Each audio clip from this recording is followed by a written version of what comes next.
সেগুলো আপনাকে দেখতে হবে। ডানপন্থী জাতীয়তাবাদী দলের যে কোনো নেতা কর্মী আপনার নির্দেশ অপেক্ষায় থাকবে।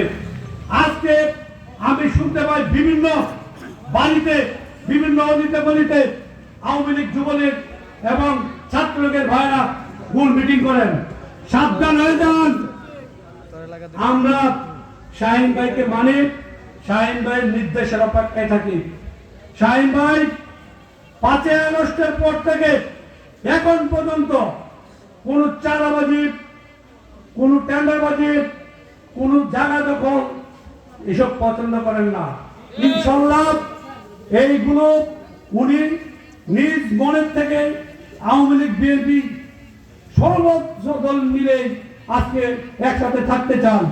তার মানে এই নয় আপনারা ষড়যন্ত্র করে ঈশ্বরগঞ্জে গোপন মিটিং করে গেরিলার মতো আক্রমণ করবেন, মিছিল করবেন, এই স্বপ্নে কিন্তু আপনারা দেখছেন না।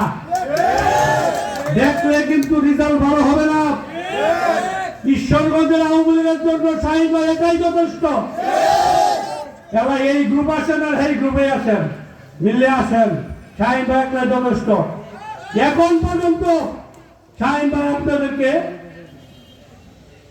অনেক সুযোগ সুবিধা দিয়েছেন, অনেক সহ্য ধরেছেন। দয়া করে আমাদের বিএনপির কিছু নেতৃবৃন্দকে বলবো, এই আওয়ামী লীগ এবং ছাত্রলীগের নেতাদেরকে নিয়ে চার দোকানে বসে আড্ডা দিবেন না, তাদেরকে নিয়ে মাথায় তুলবেন না, তাদেরকে ঘোরাঘুরি করবেন না। যদি আত্মীয় থাকে বাসায় গিয়ে দাওয়াত খান, কেউ দেখবে না। আজকে সরানোর জন্য আওয়ামী লীগের নেতা কর্মীদেরকে সাথে নিয়ে মিছিল করবেন, এইটা দরকার নাই।